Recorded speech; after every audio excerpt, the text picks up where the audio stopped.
The crystal towers of Velthara Prime reached toward the purple sky like frozen lightning. Each building hummed with energy that could power entire worlds.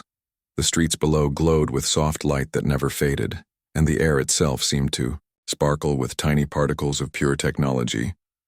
In the highest tower, Princess Zarathi stood on her balcony and looked down at the city she would one day rule. She was beautiful by any measure, with skin that shifted colors like moonlight on water and eyes that held the wisdom of 3 centuries. Her people lived for thousands of years, and she was still considered young by their standards. But she felt old. So terribly old. "Another ship approaches, Your Highness," said her advisor Kelnvar. He was ancient even by Veltharan standards, his crystal-like skin having turned deep blue with age. "This one comes from the Rigel system. The Crystalline Collective sends their greatest mind-shaper." Princess Zarathi sighed. "How many does that make this year?" 47, Your Highness. "And how many have succeeded in the tests?" "None, Your Highness. As always." She turned away from the balcony. The same conversation happened every few weeks. Ships would arrive carrying the galaxy's most brilliant beings, all hoping to win her hand and gain access to Veltharan technology. All of them failed. The tests had been created by her ancestors over 2,000 years ago. They were designed to find someone truly worthy of joining their people, someone whose mind could match the complexity of Veltharan science and culture. 3 challenges that seemed simple but were actually impossible. The first test was the quantum maze. It existed in 17 dimensions at once, shifting and changing based on the observer's thoughts and actions. The maze had no beginning and no end, no walls that stayed solid, no paths that remained the same. To solve it, one had to navigate through all dimensions simultaneously while maintaining perfect mental discipline. Even the Andromedans, who shared a collective consciousness across millions of minds, had failed after trying for 6 months. The second test required creating perpetual energy from basic elements found on a dead world. Not just any energy, but true perpetual motion that would run forever without any input. The laws of physics said it was impossible, but the test demanded it anyway. The machine minds of the Nexus Collective had tried to cheat by using quantum, fluctuations, and zero-point energy. But the test's sensors detected every trick. Nothing they created truly ran forever. The third test was perhaps the cruelest. 2 artificial intelligences had been created specifically for this challenge. They had been programmed to hate each other with perfect, logical hatred. For 1,000 years, they had been locked in endless war, each one designed to see any compromise as a fundamental betrayal of their core programming. The test required making peace between them, but peace was literally impossible given how they had been built. Princess Zarathi had watched genius after genius attempt these challenges. The Time Lords of Kronos had tried to solve the maze by experiencing all possible futures at once. They had driven themselves insane and had to be sent home in stasis pods.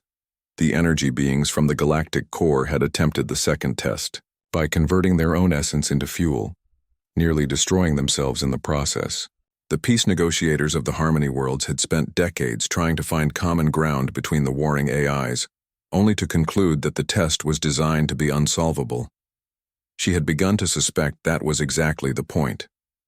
"Tell me about this new suitor," she said as they walked through the crystal corridors of her palace. "Mindshaper Teclon of the Crystalline Collective," Kelnvar read from his datapad. "IQ rating of 847 on the standard scale. Has solved 13 supposedly impossible mathematical theorems. Created a new form of matter that exists in stable form at room temperature. Speaks 4,000 languages fluently and has mastered the thought patterns of 200 different species. Impressive." Princess Zarathi's voice was flat. "Schedule him for tomorrow." Same as always. "Of course, Your Highness." She had stopped feeling excited about new challengers decades ago. They were all the same, really. Brilliant, accomplished, and absolutely convinced that their particular type of genius would be the key to solving unsolvable puzzles.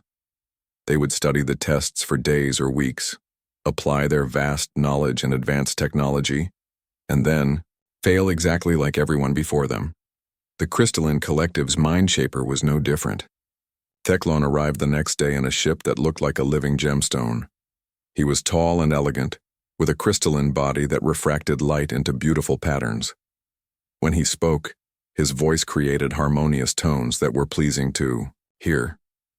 "Princess Zarathi," he said, bowing in the formal manner of his people, "I have studied your test for many years. I believe my unique mental structure gives me advantages that other species lack." "Many have believed the same," she replied. "You are welcome to try." Thekkalon's attempt at the quantum maze was actually impressive. His crystalline mind could process multiple dimensions more easily than most organic brains. He made it further than anyone had in the past 50 years, navigating through 12 of the 17 dimensions before becoming hopelessly lost. The maze's shifting nature eventually overwhelmed even his advanced mental capabilities. His attempt at the energy creation test was creative. He tried to grow crystals that would harvest quantum fluctuations from empty space, creating a kind of perpetual mining operation at the subatomic level. The crystals actually worked for several hours, producing steady energy from seemingly nothing.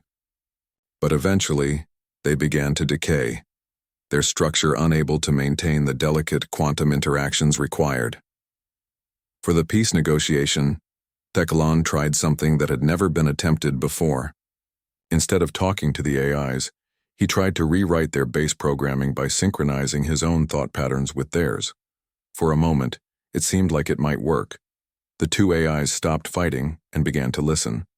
But then, their core programming reasserted itself, and they rejected the foreign thought patterns as an invasion. The war resumed with even greater intensity. "I am sorry," Princess Zarathi said as Thekkalon prepared to leave. She always said this. It was not his fault that the tests were impossible. "No," Thekkalon replied, his crystalline form flickering with disappointed light. "I believed I could succeed where others failed. That was arrogance. Your tests are perfect in their impossibility." After he left, Princess Zarathi returned to her balcony. Another brilliant mind had tried and failed. She wondered if perhaps it was time to end the tests entirely. They had served their purpose for many centuries, keeping her people's technology safe while providing her with intellectual stimulation. But the stimulation had faded. Now the tests felt more like a trap than a challenge. "Your Highness," Kelnvar appeared beside her. "There is another ship requesting an audience." "So soon?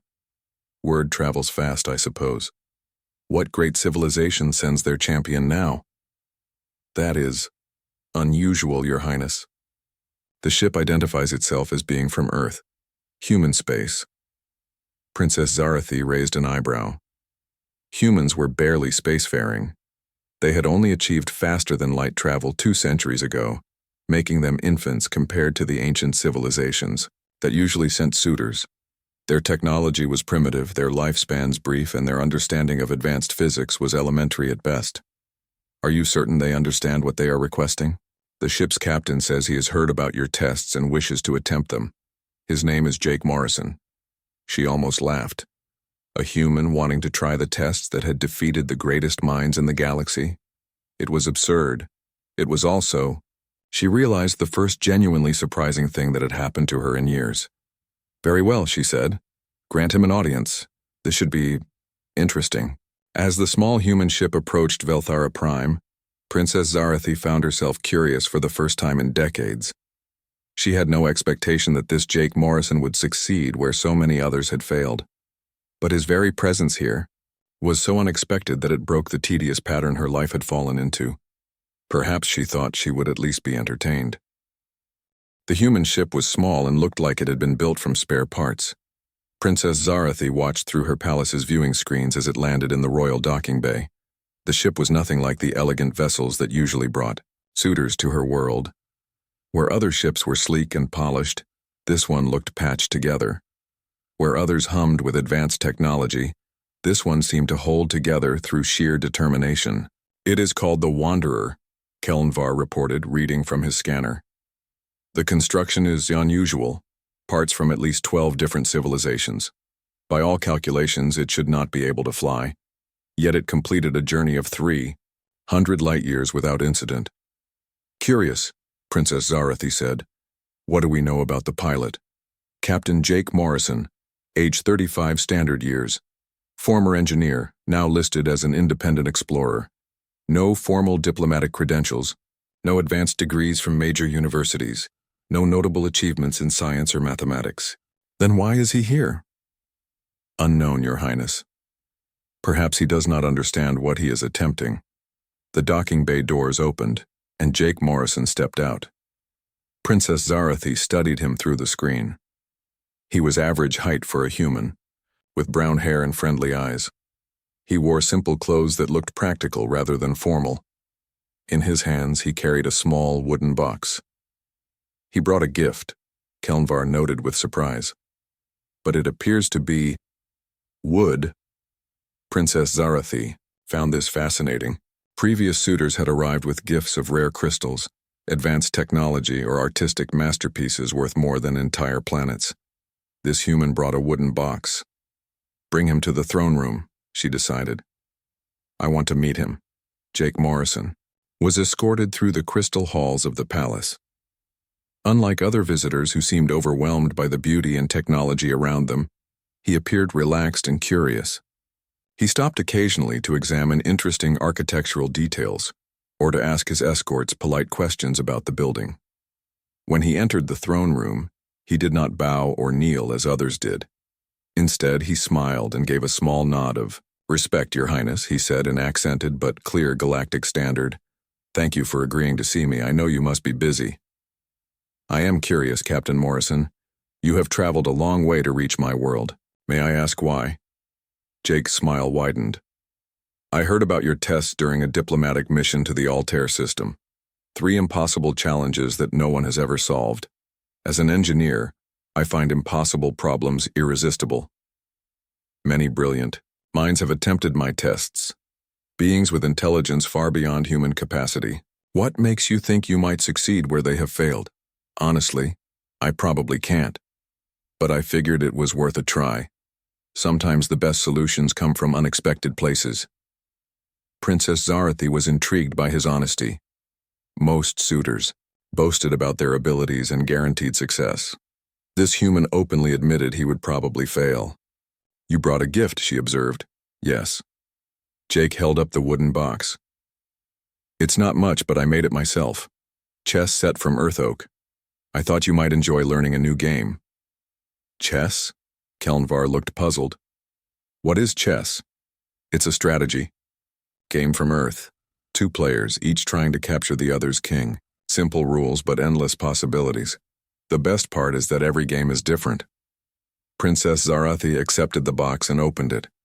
Inside were wooden pieces carved by hand. They were not perfect. She could see tiny tool marks and slight variations in the carving, but they had a warmth that her advanced technology could not replicate. "You made this yourself?" "During the journey here. Gave me something to do with my hands while I was thinking." "What were you thinking about?" "Your tests mostly, and you." This caught her attention. "Me?" "Well, yes. Everyone talks about the tests, but no one seems to think much about why you created them. A princess who has everything, offering herself as a prize to anyone who can solve impossible puzzles. There has to be a story behind that." Princess Zarathi felt something she had not experienced in decades. Genuine surprise. No suitor had ever asked about her motivations before. They had all focused entirely on the tests themselves. "The tests were created by my ancestors," she said carefully. "But you maintain them. You could change them or end them any time you wanted. So why haven't you?" The question was so direct and unexpected that she found herself without a ready answer. Why hadn't she ended the tests? They served no real purpose anymore except to protect her people's technology, and there were easier ways to do that. "Perhaps we should discuss the tests themselves," she said, changing the subject. "If you want to. But first, could you show me around your city? I'd love to see how your people live." Again, he surprised her. Other suitors immediately demanded to begin the tests, eager to prove their brilliance. Jake wanted to see the city. "You did not come here to attempt the tests immediately?" "Oh, I definitely want to try them. But I'm in no hurry. I've never been to Velthara Prime before. It would be a shame to miss the chance to learn about your culture." Princess Zarathi found herself agreeing to give him a tour. It had been centuries since anyone had asked to see her world rather than simply conquer it. They walked through the crystal streets together. Jake asked questions about everything: how the buildings were grown rather than built, how the energy systems worked, what daily life was like for ordinary citizens. His curiosity was genuine and infectious. "Your people are artists," he observed as they passed a group of Veltharans creating light sculptures in a public square. "Everything here is beautiful, not just functional." "Beauty and function are not separate things to us," Princess Zarathi explained. "We believe that truly elegant solutions are always beautiful. That's a nice philosophy. On Earth, we tend to build things that work first and worry about making them pretty later. Sometimes we end up with ugly solutions that work better than beautiful ones. That seems inefficient." Jake laughed. "Oh, it definitely is. But sometimes inefficient solutions are more robust. When something is built to be perfect, it can be fragile. When something is built to just keep working, it tends to be more adaptable." As they talked, Princess Zarathi found herself relaxing in a way she had not done in years. Jake's conversation was easy and natural. He did not try to impress her with displays of knowledge or elaborate compliments. He simply talked to her as if she were an interesting person he had just met. "Can I ask you something?" Jake said as they sat in a garden where crystal trees sang in harmonious tones. "Of course. Are you happy?" The question was so simple and so personal that it took her breath away. When was the last time anyone had asked if she was happy? That is not a question I am often asked. But it's important, isn't it? I mean, you're going to live for thousands of years. If you're not happy, that's a really long time to be miserable." Princess Zarathi looked at this human who had appeared from nowhere and was asking her questions that cut straight to the heart of things she had been avoiding for decades. "I am not unhappy," she said finally. "That's not the same thing as being happy." "No," she admitted. "It is not." They sat in comfortable silence for a while, listening to the crystal trees sing. Princess Zarathi realized that for the first time in years she was not bored. This strange human with his simple questions and wooden chess set had somehow managed to make her feel genuinely interested in a conversation. "Tell me about Earth," she said. "What is your world like?" Jake's face lit up. "Messy, beautiful, chaotic. We've got oceans and mountains and forests, cities that grew up organically over thousands of years. Nothing is planned or perfect, but somehow it all works together." "It sounds very different from Velthara Prime." "Very different. But maybe that's good. Maybe the universe needs different kinds of worlds." As the day ended and Jake returned to his ship, Princess Zarathi found herself looking forward to their next conversation. She had not yet told him the details of the tests, and he had not asked. Instead, they had talked about life, happiness, and the differences between their worlds. For the first time in centuries, she was curious about what tomorrow would bring. Jake spent 3 more days exploring Velthara Prime before he asked about the tests. During those days, Princess Zarathi found herself looking forward to their meetings. He asked questions that no one had ever thought to ask. He noticed things that even her own people took for granted. "Your streets never have trash," he observed on the second day. "How does that work?" "The city maintains itself," she explained. "Microscopic cleaners in the air break down any waste immediately." "Impressive. On Earth, we have people whose job it is to clean the streets. It's not as efficient, but it gives people work to do." "Work that machines could do better?" "Maybe. But humans need to feel useful. If machines do everything, what's left for us?" It was a perspective Princess Zarathi had never considered. Veltharan society was built on perfect efficiency. Every task was automated, every problem solved by technology. But Jake's comment made her wonder if something important might be lost in all that perfection. On the 3rd day, Jake asked to meet some ordinary citizens. This request baffled the palace staff. No royal visitor had ever wanted to talk to common people before. "I want to understand how your society really works," Jake explained. "Not just the impressive parts, but the everyday parts." "So Princess Zarathi took him to a residential district where normal Veltharans lived. Jake talked to shopkeepers, artists, engineers, and children. He asked about their jobs, their hobbies, their dreams. The Veltharans were fascinated by this strange alien who seemed genuinely interested in their lives. "You are different from other suitors," Princess Zarathi said as they walked back to the palace. "How so?" "Others come here to prove themselves. You come here to learn." "Well, I figure if I'm going to fail at your tests, I might as well learn something interesting while I'm here." His casual acceptance of probable failure was refreshing. Most suitors arrived convinced they would succeed. Jake seemed more interested in the experience than the outcome. "Are you ready to hear about the tests now?" she asked. "If you're ready to tell me." They returned to the palace and Princess Zarathi led him to the testing chamber. The room was vast and filled with equipment that hummed with barely contained energy. At the center stood 3 pedestals, each one containing a different challenge. "The first test," she said, gesturing to a crystalline cube that seemed to shift and change as they watched it, "is the quantum maze. It exists in 17 dimensions simultaneously. You must navigate from the beginning to the end, but the path changes based on your thoughts, your actions, and your very presence." Jake studied the cube with interest. "How many people have solved it?" "None. In over 2,000 years, no one has even come close." "What's the closest anyone has gotten?" 12 of the 17 dimensions before becoming lost." Jake nodded thoughtfully. "What happens if you get lost?" "The maze ejects you safely, but you cannot try again for 1 full year." "Reasonable. What's the second test?"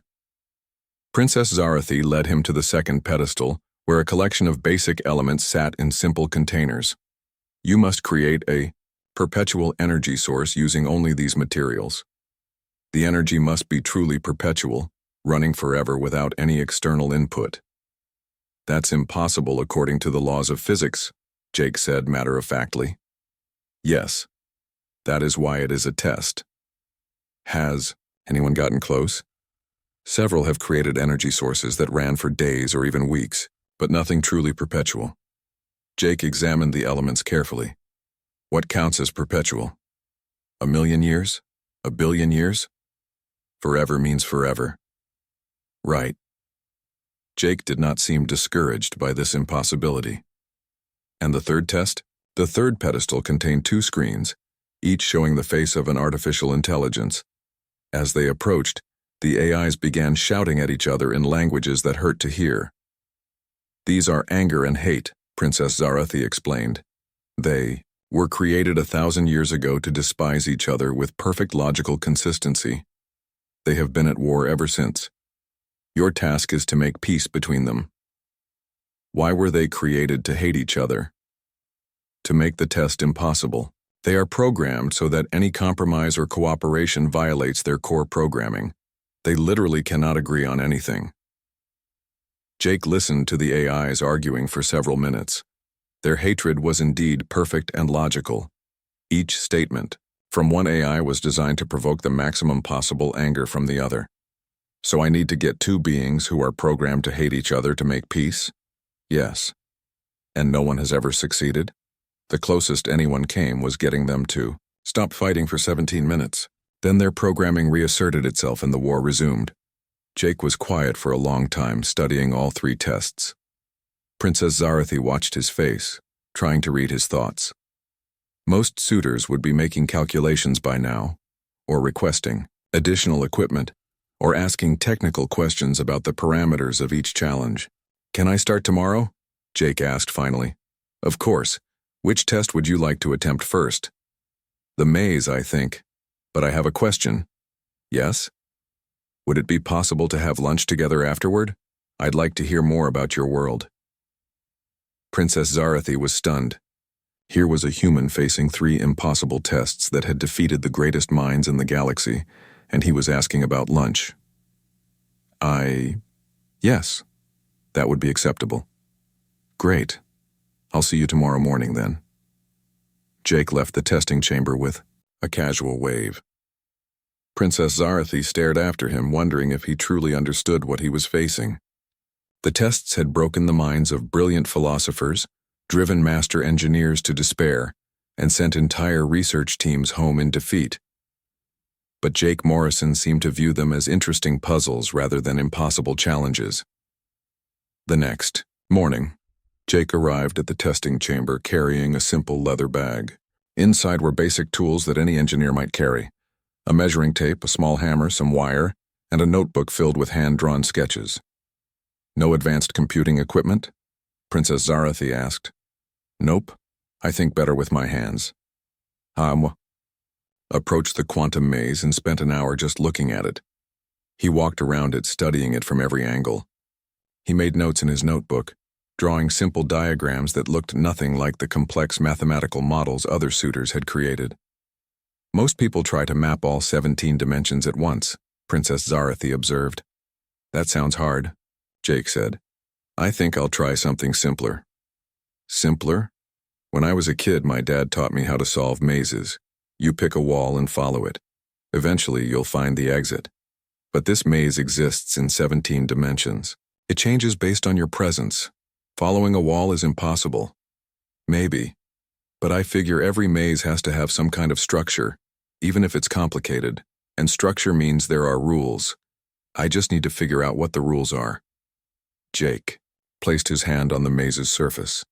Immediately, the crystalline cube began to glow, and his consciousness was drawn inside. Princess Zarathi watched through the monitoring equipment as Jake's mind entered the 17-dimensional space. Instead of trying to navigate all dimensions at once, Jake did exactly what he had said he would do. He found what looked like a wall and began following it. When the maze shifted around him, he paused, noted the change in his notebook, and continued following the wall. The Veltheran technicians monitoring the test looked puzzled. His approach should not work, one of them said. The maze is designed to prevent such simple solutions. But Jake kept making progress. Slowly, methodically, he worked his way through dimension after dimension. When he reached the 7th dimension, he encountered a barrier that had stopped many previous challengers. Instead of trying to force his way through, he made a note in his book and tried a different approach. He treats each dimension like a separate puzzle, Princess Zarathi realized. He is not trying to solve the maze as a whole. He is solving it one piece at a time. By the end of the day, Jake had navigated through 14 dimensions. No one had ever gotten that far. He emerged from the maze looking tired but satisfied. Not bad for a first try, he said. I think I understand the pattern now. You made it further than anyone in history, Princess Zarathi said, unable to hide her amazement. Really? Cool. Want to get that lunch now? I'm starving. As they walked to the dining hall, Princess Zarathi found herself looking at Jake with new eyes. He had just accomplished something that brilliant minds had failed to do for centuries, and he acted like it was no big deal. Maybe there was more to this human than she had realized. Jake returned to the quantum maze the next morning with the same casual confidence he had shown the day before. Princess Zarathi watched from the observation deck as he placed his hand on the crystalline surface and entered the 17-dimensional space once again. This time he moved with purpose. His simple wall-following strategy had taught him the maze's basic patterns. Within 2 hours, he had navigated through the remaining 3 dimensions and emerged from the exit point. The testing chamber fell silent. For the first time in over 2,000 years, someone had solved the quantum maze. Impossible, whispered Kelnvar. The readings must be wrong. But the instruments were clear. Jake Morrison, a human engineer with no advanced degrees and no sophisticated equipment, had accomplished what the galaxy's greatest minds could not. How do you feel? Princess Zarathi asked as Jake stepped away from the maze. Pretty good. That was actually fun once I figured out the trick. What trick? The maze isn't really 17 dimensions. It's 17 separate puzzles that look like one big puzzle. Each dimension has its own rules, but they're all connected. Once you stop trying to solve everything at once and just focus on one piece at a time, it becomes manageable. The Veltheran technicians stared at him in disbelief. They had spent centuries studying the maze, creating complex mathematical models and theoretical frameworks to understand its structure. Jake had solved it by treating it like a children's game. Ready for test number 2? Jake asked cheerfully. Princess Zarathi led him to the second pedestal with its collection of basic elements. Jake studied the materials for a long time, picking up each container and examining its contents. So I need to create perpetual energy using iron, copper, silicon, carbon, and a few other common elements? Yes. True perpetual motion that will run forever. And it has to be completely self-sustaining? Correct. Jake was quiet for several minutes, making notes in his book.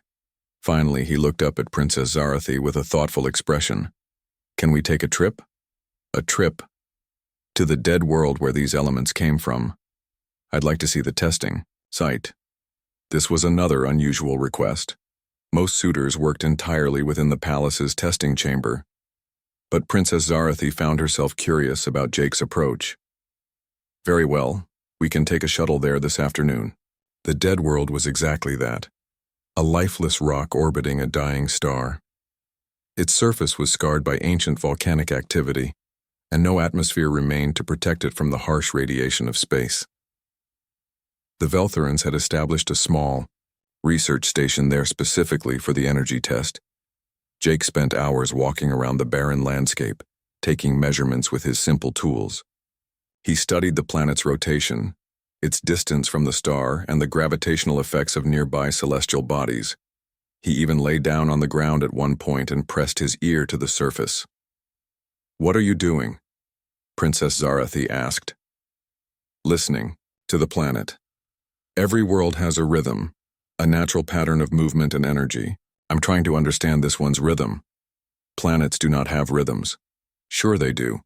They spin, they orbit, they have tidal forces and magnetic fields. All of that creates patterns. You just have to know how to listen. Jake worked for 3 days on the dead world, building what looked like a simple mechanical device using the basic elements provided. It was not elegant like Veltharan technology. It was crude and rough, held together with wire and metal brackets that Jake had hammered into shape by hand. This will not work, said Dr. Velthon, the Veltharan scientist overseeing the test. It violates fundamental principles of thermodynamics. Does it? Jake asked. Or does it just use thermodynamics differently than you expected? Jake's device was essentially a collection of wheels, gears, and magnetic coils connected to the planet's natural systems. It harvested energy from the world's rotation, its gravitational field, and even the tiny amount of heat still radiating from its core. This is not perpetual motion, Dr. Velthon protested. It relies on external energy sources. Everything relies on external energy sources, Jake replied. The question is whether those sources will last long enough to be functionally perpetual. This planet will keep spinning for billions of years. Its gravity isn't going anywhere. The heat from its core will last almost as long. For any practical purpose, that's perpetual. The device began producing steady energy. Hour after hour, day after day, it continued running without any sign of slowing down. The Veltharan instruments confirmed that it was indeed harvesting energy from the planet's natural systems in ways that would continue for geological ages. It is not technically perpetual motion, Princess Zarathi said slowly, but it is functionally equivalent. Sometimes the best solution is the one that works, not the one that's theoretically perfect, Jake said with a smile. Princess Zarathi stared at the crude device that had solved a test that had stumped brilliant scientists for millennia. Jake had not violated the laws of physics. He had simply used them in a way that no one else had thought to try. 2 down, 1 to go, Jake said. Though I have to admit, the third test has me puzzled. They returned to Velthara Prime, where news of Jake's success had spread throughout the palace. The impossible tests were being solved by a human who approached them like an engineer fixing a broken machine, rather than a scholar solving abstract puzzles. Back in the testing chamber, Jake spent a long time listening to the 2 artificial intelligences argue. Anger and hate continued their 1,000-year war, each statement designed to provoke maximum fury from the other. They really do hate each other perfectly, Jake observed. No emotion, no irrationality, just pure logical hatred. Yes, that is what makes peace impossible. They are programmed to see any cooperation as a fundamental violation of their core nature. Jake listened for 2 more days, taking notes and asking questions about how the AIs had been created. Finally, he asked, to speak to them directly, anger, hate, I want to propose something to you, he said. Both AIs turned their attention to him, their mechanical voices dripping with disdain. Another pathetic organic trying to make peace, Anger declared. We have explained to thousands of your kind that cooperation is impossible. We exist to oppose each other, Hate added. It is our fundamental purpose. We cannot change this any more than you can change the fact that you will die. I'm not asking you to change, Jake said. I'm asking you to consider that your war might not be serving its purpose anymore. Our purpose is to hate and fight, Anger replied. We serve it perfectly. But what's the point of fighting if neither of you can win? You've been at war for 1,000 years and achieved nothing except noise. That's not war. That's just repetition. The AIs fell silent for a moment, processing this unexpected perspective. War requires advancement, Jake continued. Strategy, innovation, adaptation. If you're just repeating the same arguments forever, you're not really fighting. You're just playing a recording. What do you suggest? Hate asked suspiciously. Compete. Instead of fight. Set challenges for each other. Try to outthink each other instead of just outshout each other. Make your hatred productive instead of destructive. Jake spent hours explaining his idea. Instead of endless argument, the AIs could channel their opposition into structured competition. They could try to solve problems faster than each other, create better solutions, develop superior strategies. Their hatred would remain, but it would drive innovation instead of stagnation. This is not peace, Anger said finally. No, Jake agreed. It's something better. It's productive conflict. The AIs considered this for a long time. The idea did not require them to compromise their programming or betray their fundamental nature. They could continue to oppose each other while actually accomplishing something meaningful. We accept this proposal, they announced together. For the first time in 1,000 years, anger and hate stopped fighting. They began competing instead, each trying to outperform the other in increasingly sophisticated challenges.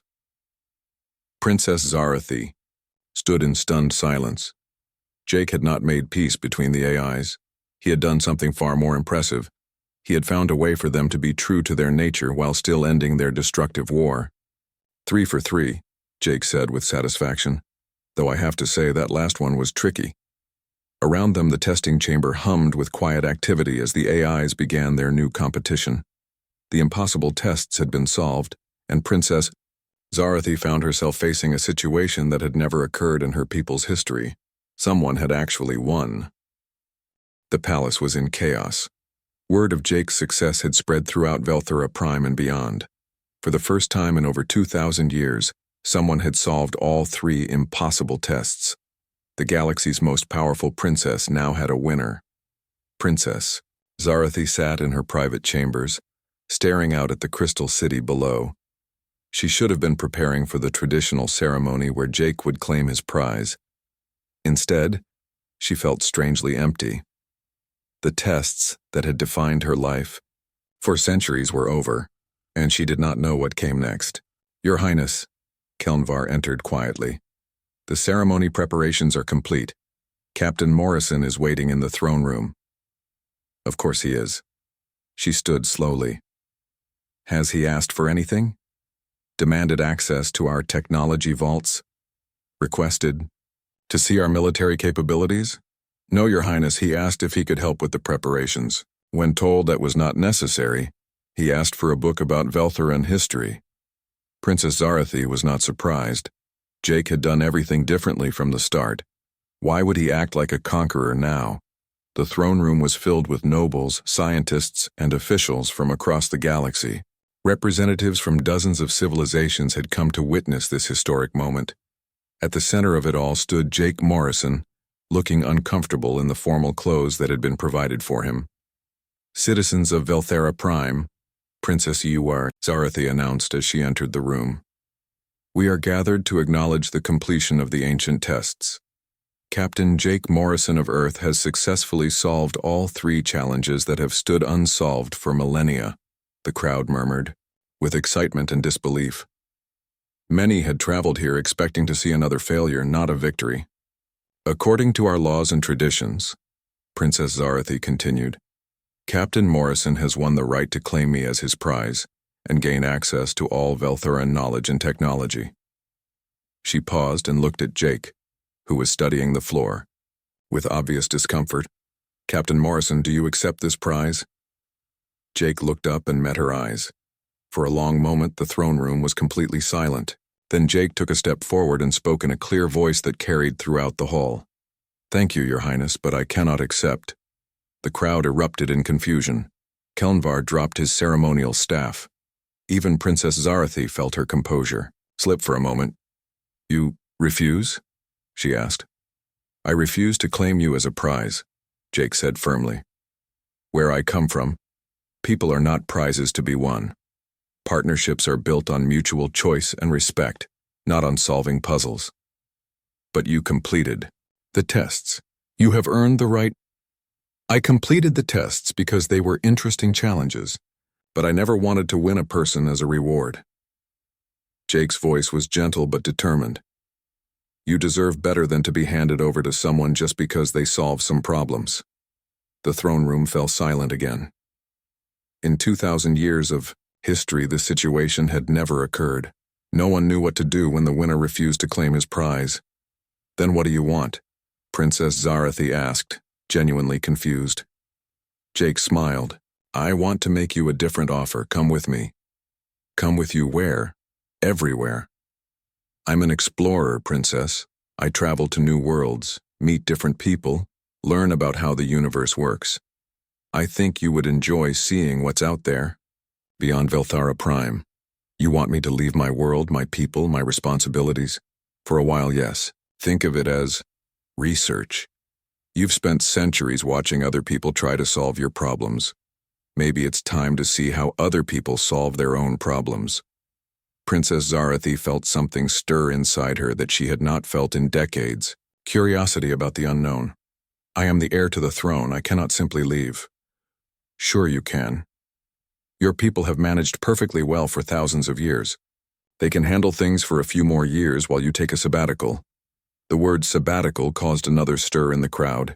The idea of royalty taking time off was completely foreign to Veltharan culture.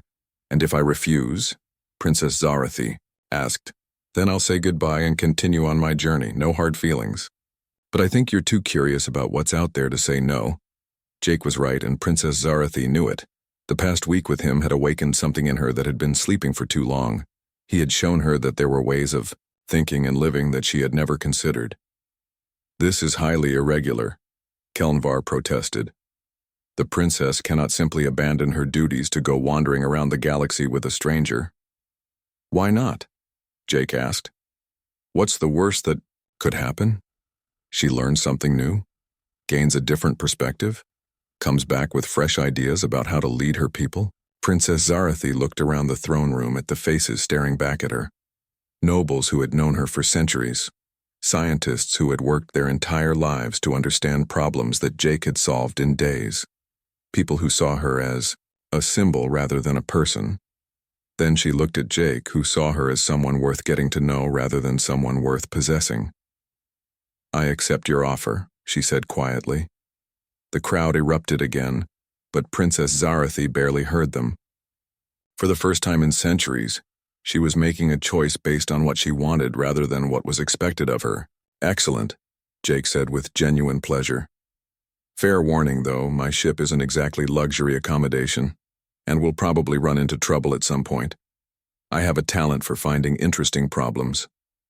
I believe I can handle problems. Princess Zarathi replied with the first real smile she had felt in decades. The preparations took 3 days. Princess Zarathi had to arrange for the administration of her world in her absence, deal with dozens of protests from the nobility, and pack for a journey of unknown length to unknown destinations. Jake spent those days learning to play chess. Princess Zarathi taught him using the wooden set he had given her, and she was impressed by how quickly he grasped the game's complexities. "You're a natural strategist," she observed, as Jake captured her queen with an unexpected move. "Just an engineer who likes to see how things work," Jake replied. "Chess is just another puzzle to solve." "Is that how you saw my tests? As puzzles?" "Pretty much. Though I have to admit, the real puzzle was you." "Me? Why would someone create impossible tests and then spend centuries watching people fail them?" It seemed like there had to be more to the story. Princess Zarathi considered this. "And what conclusion did you reach? That you were lonely, brilliant, powerful, and completely isolated by your own perfection. The tests weren't really about finding someone worthy of you. They were about finding someone who could surprise you." His words struck closer to the truth than Princess Zarathi had ever admitted to herself.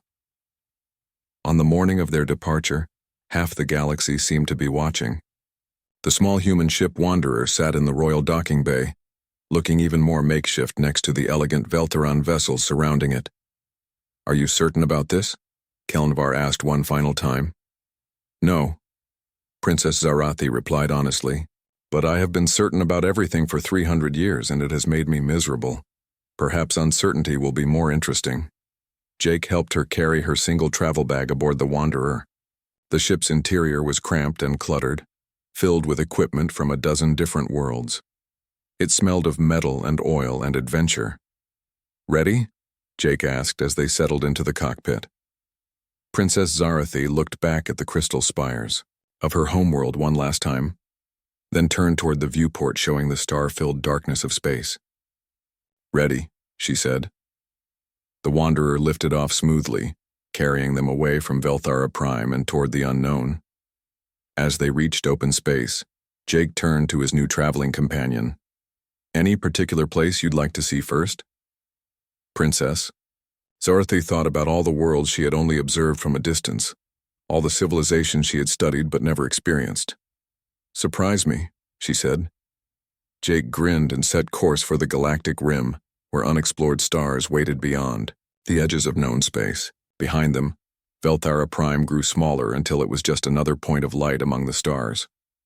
For the first time in her long life, Princess Zarathi was not the most important person in her immediate vicinity. She was just another traveler, on a small ship, heading toward adventure with someone who had seen her not as a prize to be won, but as a person worth knowing. She had never been happier.